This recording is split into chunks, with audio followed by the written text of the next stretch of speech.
Hello friends, good morning. Welcome to AV number 5, part number 5. Uh, Yesterday we come up to figure of speech, hyperbole, alliteration, inversion and onomatopoeia. Now let us move to next part. A5, uh, we start now A5.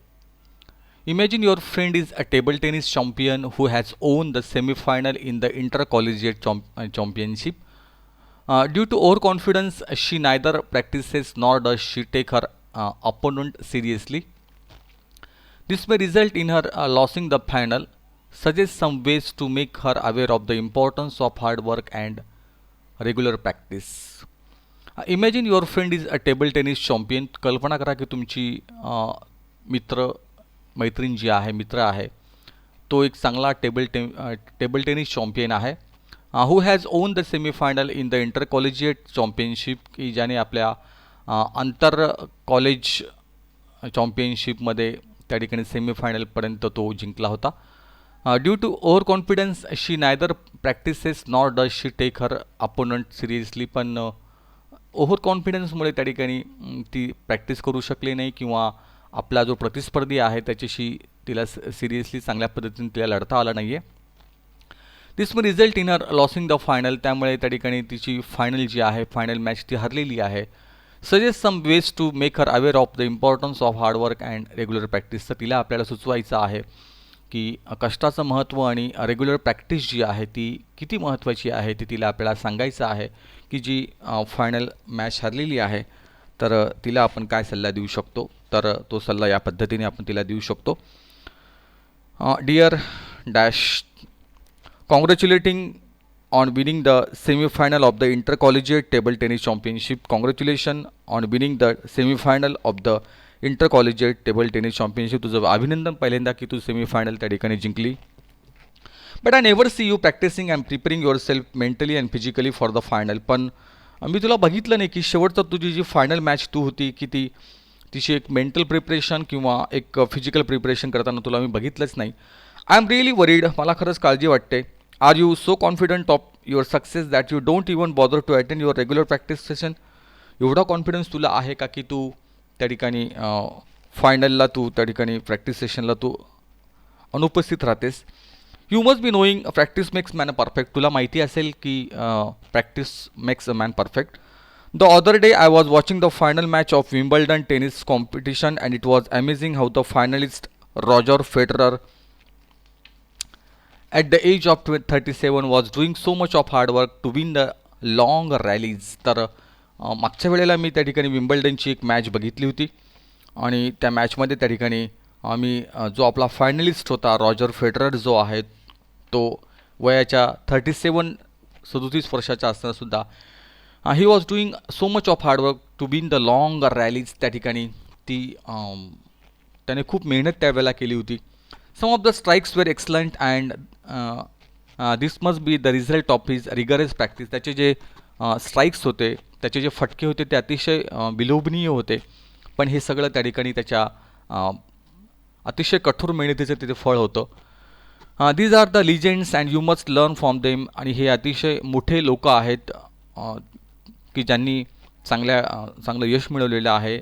आपण त्यांच्यापासून काहीतरी शिकायला हवं. There is no shortcut to success and hard work always pays. आणि ती म्हणते की कुठेही शॉर्टकट नाही आहे यशाला. त्या ठिकाणी कष्ट ही मेहनत ही करावीच लागते. You must take out enough time for practice to boost your confidence for the final match. त्यामुळे आता फायनल मॅचमध्ये त्या ठिकाणी तुला जास्तीत जास्त त्या ठिकाणी चांगल्या पद्धतीने काम करायचं आहे. त्यासाठी प्रॅक्टिस जी आहे ती आवश्यक आहे. Don't take things easy and look down upon your opponent. तर त्या ठिकाणी कुठलीही गोष्ट तू लाईटली घेऊ नकोस आणि आपल्या प्रतिस्पर्धाला कमी लेखू नकोस. Do it now. Start regular practice and all the best. तर तू चांगली प्रॅक्टिस करावी आणि त्या पद्धतीने पुढची मॅच तू चांगल्या फरकाने तू जिंकू शकतेस. या पद्धतीने तुला मी बेस्ट ऑफ लक देते.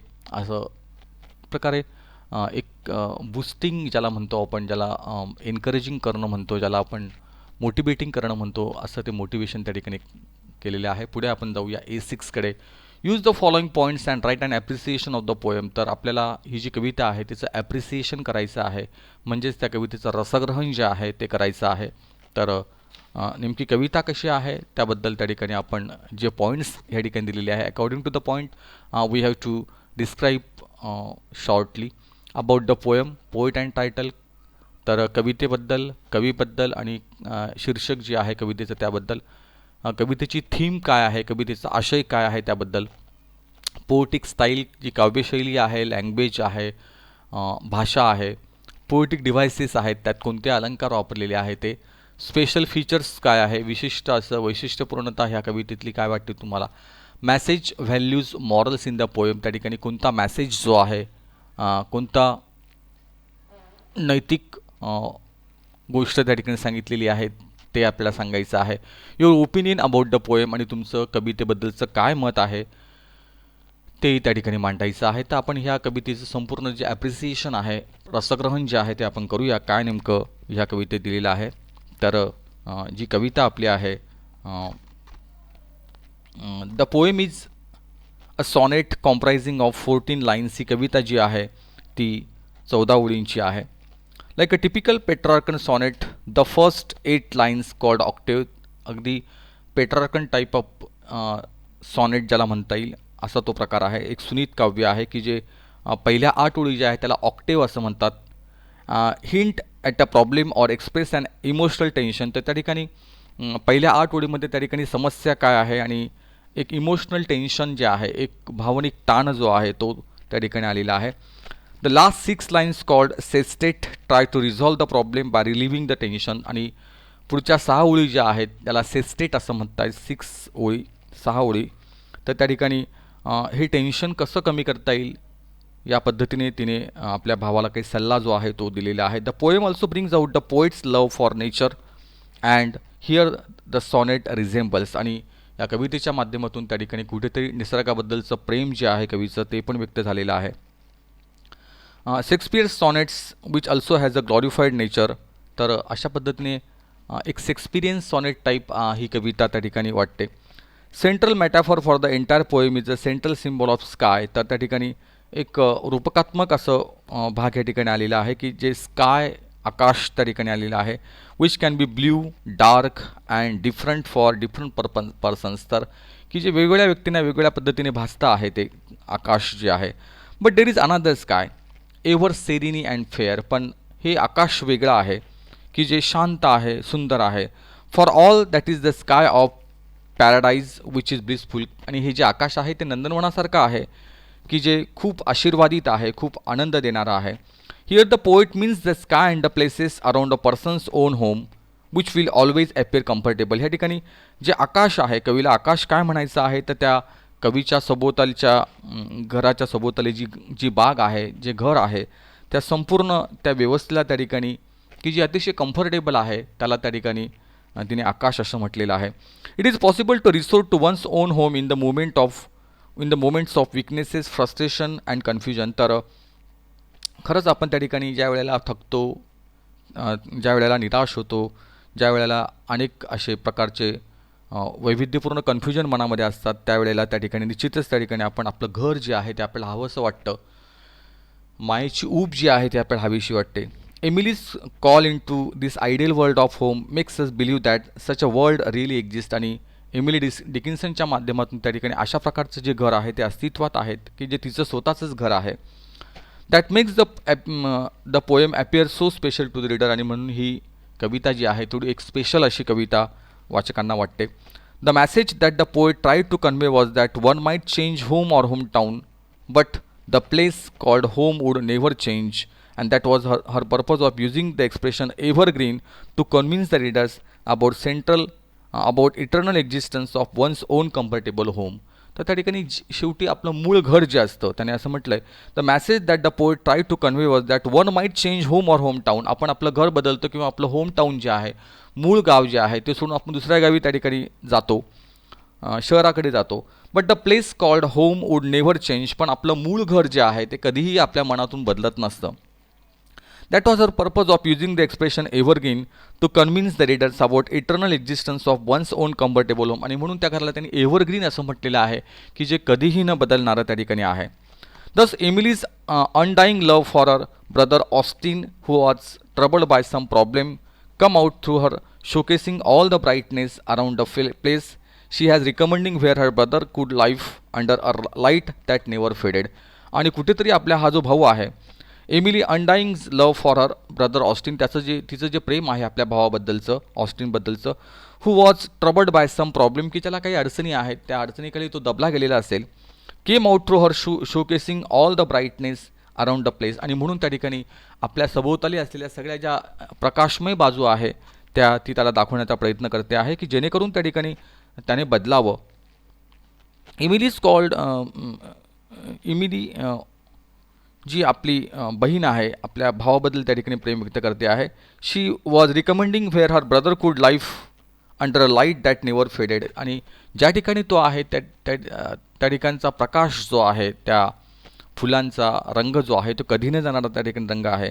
The short poem there is another sky in just 2 stanza has makes us understand the importance of home where we loved ones will be the bright sunlight in every situation of our life. तर अशी ही छोटीशी कविता 2 कडब्यांची आहे की ज्यामध्ये आपल्याला हे कळतं की the importance of home where we all loved ones are coming together under one roof in one situation. एका परिस्थितीमध्ये एका छताखाली आपण एकत्र राहतो असं ते घर नावाची जी मायेची ऊब आहे त्याबद्दल त्या कवितेने सांगितले आहे. Emily's way of giving solace to her brother impress me the most. आणि आपल्या भावाला जी सांत्वंती करते आहे ते मला खूप आवडलं. I believe compassion and warm can always help a troubled person. तर कुठल्याही पद्धतीची कंपॅशन, दया, अनुकंपा, ऊब जी आहे प्रेमाची ती माणसाला एक स्ट्रेंथ देते, एक ताकद देत असते.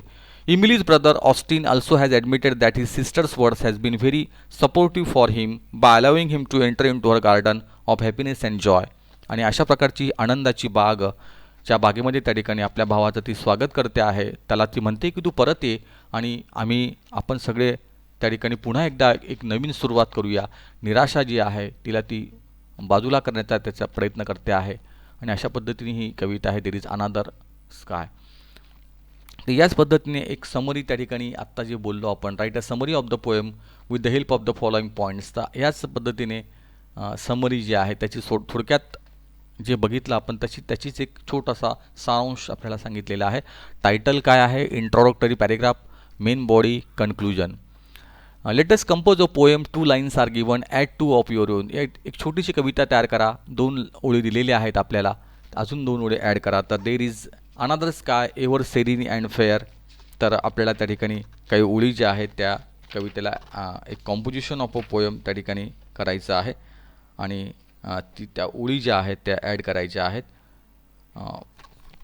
तर हे कॉम्पोजिशन त्या ठिकाणी आपण करायला पाहिजे. नंतर आहे given below is the poem blue sky by Mark Hastings. Imagine a poem of a similar kind by replacing the word blue. You can add any color or object of your choice and write a poem of 4 lines. तर या ठिकाणी एक blue sky नावाची कविता आहे, mark Hasting या कवीने लिहिलेली आहे. Imagine a poem of a similar kind by replacing the word blue you can add any colour. त्या ठिकाणी आपल्याला blue sky above me, blue sky below me, blue sky all around, blue sky I have risen and without even having to try I have. ही सगळी कविता अशी गोल त्यांनी केलेली आहे आणि आपल्याला त्या ठिकाणी फक्त एक वेगळा चेंज जो आहे त्यांनी करायला लावलेला आहे. Imagine a poem of similar kind by replacing the word blue you can add your any colour. तर आपल्याला कलर त्या ठिकाणी बदलायचा आहे. समजा ब्ल्यूच्या ऐवजी आपण त्या ठिकाणी येलो कलर टाकूया, रेड कलर टाकूया आणि त्या पद्धतीने आपल्याला 4 ओळी ज्या आहेत त्या कवितेच्या त्या ठिकाणी बनवायच्या आहेत. आणि कुठेतरी एक वेगळ्या अंगाने ही कविता जी आहे ती आपण अशी पूर्ण केलेली आहे.